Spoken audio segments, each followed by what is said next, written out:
Dito sa atong lagaw, ako misusi, ako miduaw. Wa pa judin tay na daot, bisan sa dugay nga mga adlaw. Abi ko og naguba na, unya na tunas og nawala pa. Nagpabilin sa gihapon, nga buhing saksi sa gugmata. Dito na tawo ang atong gugma, nga gibalaan natong duha. Ang lagaw ay handumanan sa gugmang gipanumpata. Dili na ko hikalimtan katong himayang atong gisawan.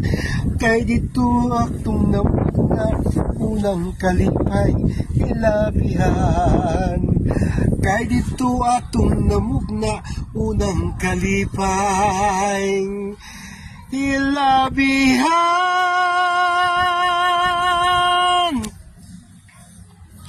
Lagaw.